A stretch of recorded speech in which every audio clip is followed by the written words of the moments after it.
Confident, confident, confident. I can be confident, confident, confident, confident. I can be confident at work.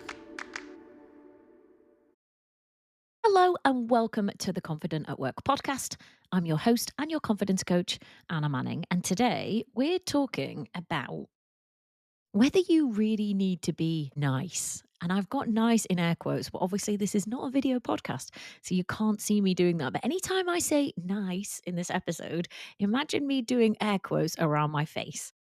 So I very often will coach somebody and they'll know that they need to have a conversation or do something specific. And the place where they're getting stuck is like, oh, I can't do that or I can't say that. And when we look at why, it's, well, I need to be nice. Like, it's not very nice. So I thought it was worth talking about on the podcast because if you're anything like a lot of my clients, you might be coming up against this challenge, this moment where you need to do or say something, but can you? Because is it nice? So we're going to look at where this shows up at work, why it happens, and what I think you can do about it. So here's how I see nice showing up at work. It might be that somebody is not giving direct feedback. So they might be avoiding a conversation because it doesn't feel like it's a nice thing to say to somebody. They might be dancing or kind of fudging around an issue rather than being direct in an attempt to be nice. Somebody might not be setting a boundary, whether that is, no, I really can't do that thing for you because I have X, Y, and Z to do today. Or whether that is, no, I do not expect people in this team to be spoken to like that. Or no, you cannot monopolize this entire meeting and you do have to give other people a chance to speak. It may be not stating your expectations clearly, whether that's from the outset, so being really clear about what your expectation is for the way somebody behaves or for a particular piece of work or for a standard that you have for something, or it may be not setting that expectation clearly once you realize that somebody isn't meeting it. Or it might be avoiding disappointing, and that's in air quotes too, disappointing people or telling them things that you think they might not want to hear. So keeping it kind of nice, keeping it good news, keeping it, yeah, I'm sure that's fine, or yeah, I'm sure that we can do that. And in all of those ways, nice becomes a shield to avoid some kind of discomfort which is coming up in you. And yes, probably also it is an attempt to behave professionally and appropriately towards other people. And of course, you're going to be commended for that. But I'm sure that you're somebody who does that anyway. But also notice that it is this shield to avoid the discomfort that it creates in you. And sometimes the fear of not being nice or even not being perceived as nice, whilst it's coming from a good place, can create a lot of confusion, resentment, and frustration. So I thought about the dictionary definition of nice, and I actually went and looked it up. And I think you'll agree with me when you hear it that it sounds kind of absurd in a workplace context, but here it is. Nice, adjective, giving pleasure or satisfaction, pleasant or attractive. So what do you think about that? Do you think about needing to give pleasure or satisfaction, be pleasant or attractive in a workplace context? Because that's what nice actually means. And I put this in a couple of sentences so that you can kind of try it on. Here are a couple of examples. So at work, I have to be giving pleasure or satisfaction to my direct reports by not telling them the truth when they hand me work, which is not of an acceptable quality. Sounds kind of weird, right? And yet that is the dictionary definition of nice. Here's another one. At work, I have to be giving pleasure or satisfaction to my direct reports by completing work myself that they haven't done to an acceptable standard. Here's another one.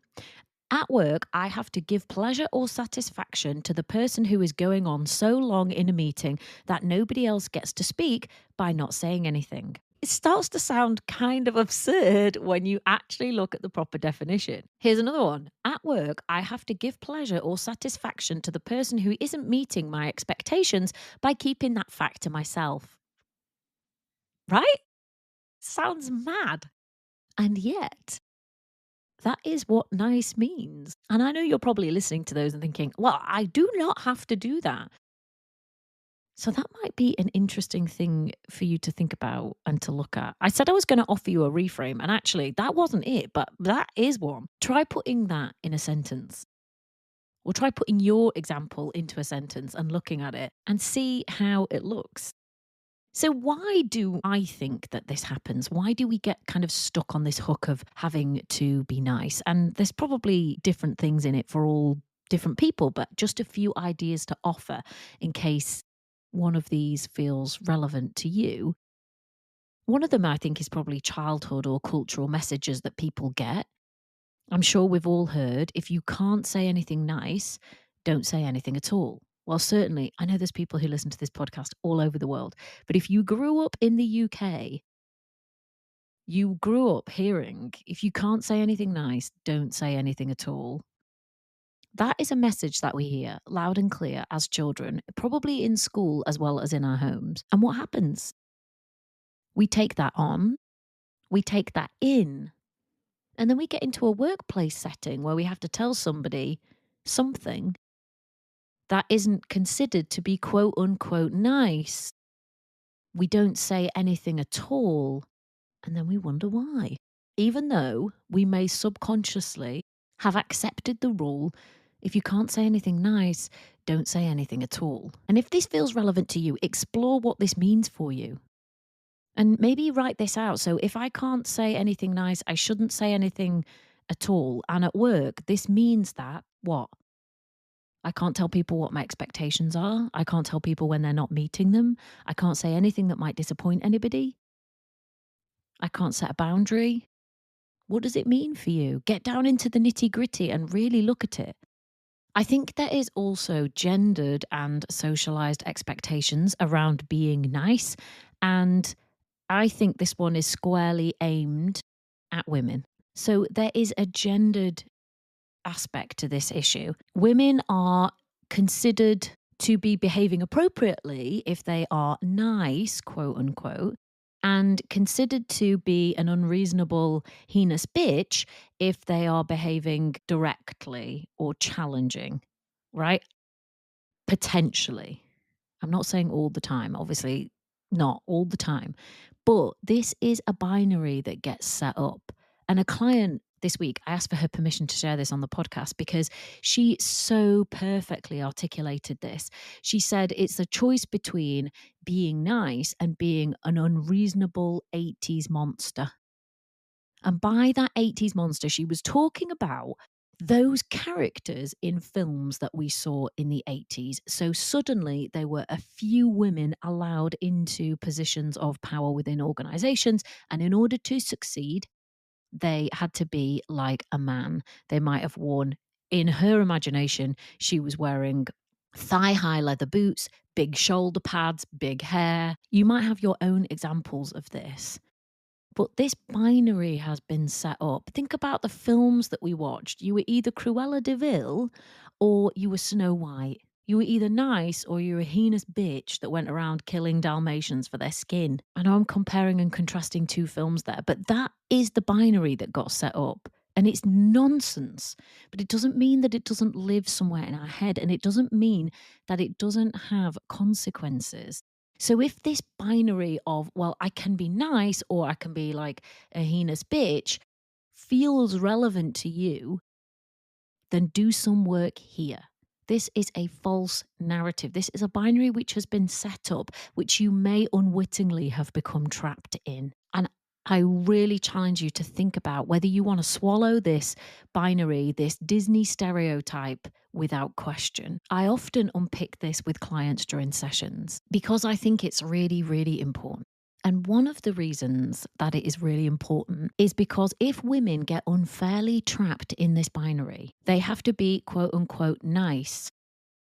And at the same time, they have expectations placed upon them in a workplace setting that they will also be in charge, leading, challenging, speaking, performing. All of those things require an amount of internal power and presence.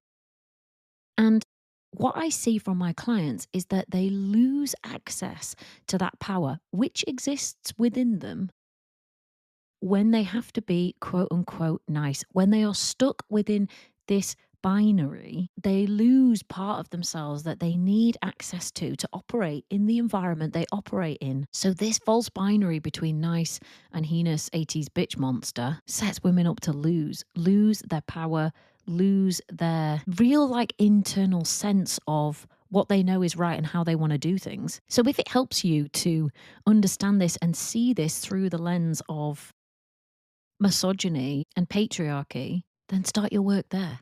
And the last thing I want to mention on why this happens is you may be stuck within a low confidence cycle. And if you don't know what that is, go to the show notes, click take the confidence assessment and answer a few questions to find out whether or not you're stuck in a low confidence cycle. When you are, you will be preoccupied with other people's perceptions of you. So whilst you're preoccupied with other people's perceptions, that is a bit of a mouthful, it's going to be harder for you to do anything which isn't quote unquote nice, especially if that is the standard which you have set for yourself, which may be an unreasonable standard, also part of a low confidence cycle. You may be really worried about people's perception of you being that you are harsh or you are rude or you are a bitch or whatever. If that feels true to you, there's a couple of ways to think about it.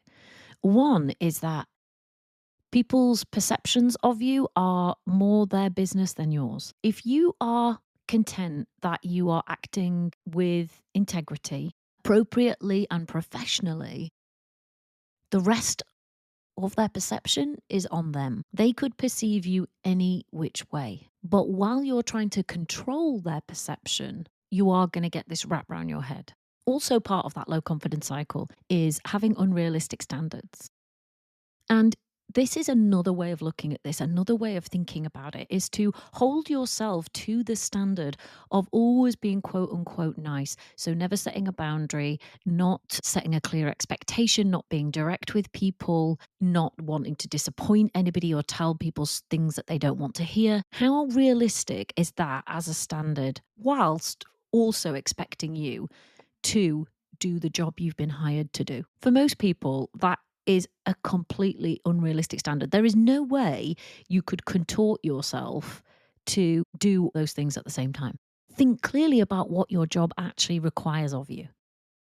If you were to put it in a few bullet points, what would you say? It may be that your job requires that you make tough decisions which disappoint some people. It may be that you have to give messages that people don't want to hear and they may not like you for. It may be that you have to set a boundary or make a challenge which is really uncomfortable and will sometimes have consequences. Often this is a fear which is actually unfounded, but there is the potential for it. So make a bullet point list of the things that your job actually requires of you and look at whether it's possible to do those and be quote unquote nice. And if it isn't, that is an unreasonable standard, which no wonder you're struggling if it's been put on your shoulders because it's probably impossible to do the two things at once. And that's why this topic makes me really mad. The fact that women have been set up to be nice, play nice, please everybody all the time, never put anyone's nose out of joint. And yet they have to do these really demanding, difficult jobs which require them to set expectations, challenge people, lead people, make decisions that people don't like. You see how unfair it is that has been set up as an expectation on women? It's bollocks. And when I say women here, maybe also read other people for whom in some way they have been marginalized or excluded traditionally in the kind of professional settings that we work in. It's bollocks that somebody should be expected to be so nice that they can't actually do their job. And you know me, I'm not saying that people should behave like dicks at work. I don't think that at all. But the people that I work with, probably you, if you're listening to this podcast, you're not the one that's going to be behaving like a dick at work. So don't let that false binary get set up in your mind either. It isn't either you're a hideous bitch or you're nice, quote unquote. And I guess that's the first reframe that I would like to offer you.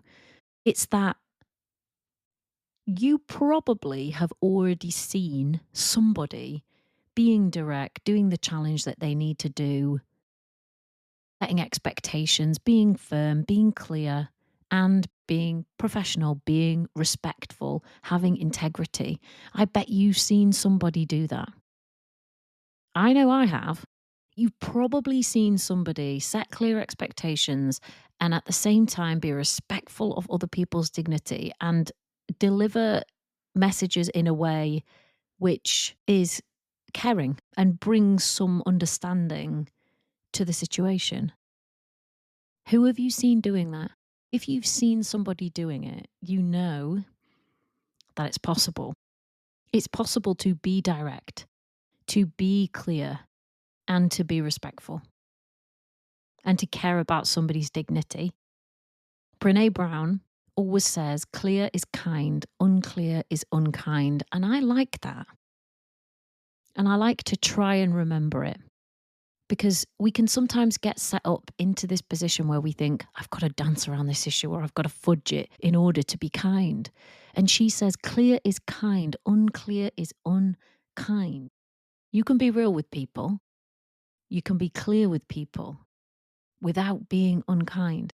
Thousands of leaders have done it before you. Thousands will do it after.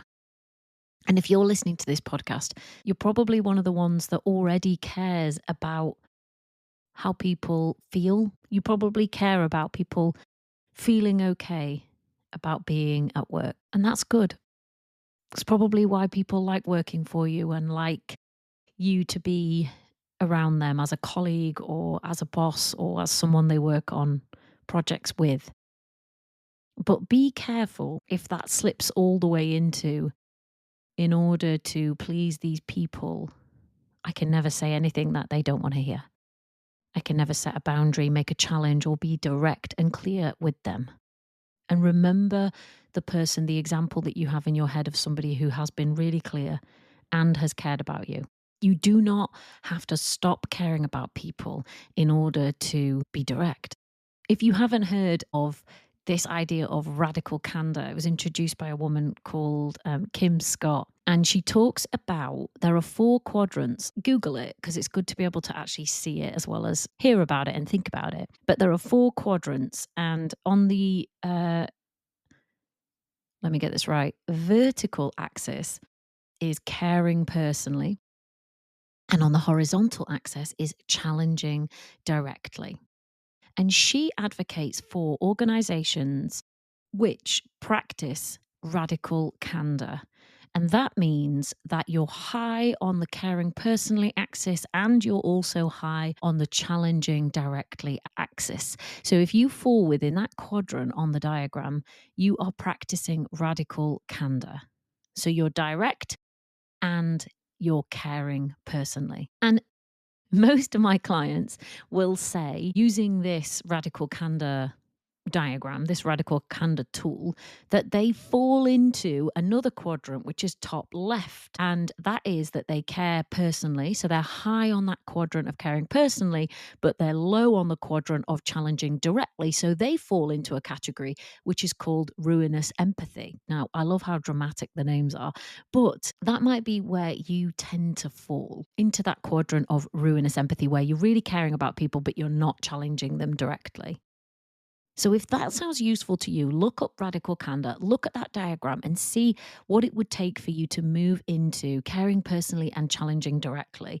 Because what she's saying, and what I think is really true, is that if you care about somebody, you are going to challenge them directly. You believe in their capacity, you believe in their ability and in their professionalism. And part of that is your job to support them in growing, developing, setting expectations and helping them to meet them requires that you challenge them directly. Imagine if you had a boss where, yeah, great, everything's great, and it actually wasn't. Would you want that? Would that feel like them caring personally about you? When you really care about somebody, you're going to tell them the truth. To me, that's real caring. When you're willing to go out on a limb and say the thing that needs to be said, that is a high level of care, because sometimes it's uncomfortable. And if you're willing to do that, even to go through your own discomfort in order to provide them with something which is going to benefit them, to me, that is a really high level of care. And I want you to think about what you can trust. I often ask my clients this in this situation: what can you trust in you?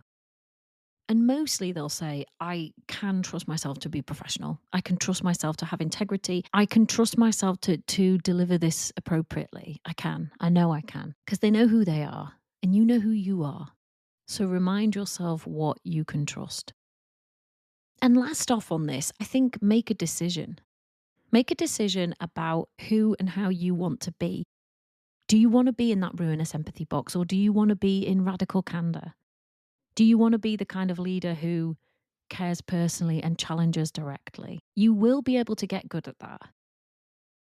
But you may need to think about, coach yourself through, or even come for some support and help to get coached through this hook, if you're getting stuck on, of being quote unquote nice. If you want to come and work with me to build your professional confidence, there are two ways you can do that. The first is to come and coach with me directly. So there's a link in the show notes. You can click the button, book a time to speak to me. We're going to go through and I'm going to find out all about how confident you are at work right now, how confident you want to be, and what currently seems to be getting in the way. I will tell you what work I think we would need to do in order to fix it and build some really sturdy foundations for your professional confidence, and you can decide. The second way is to come and work with me and others on building your professional confidence. This is for professional women. It is the Confident at Work membership program. You book and join for 12 months, and during that time, you get to work on your confidence in a group setting and take advantage of recorded classes, recorded modules, and just keep going one bit at a time. All right, I will see you in next week's episode. Bye. Confidence, confidence, confident. I can be confident.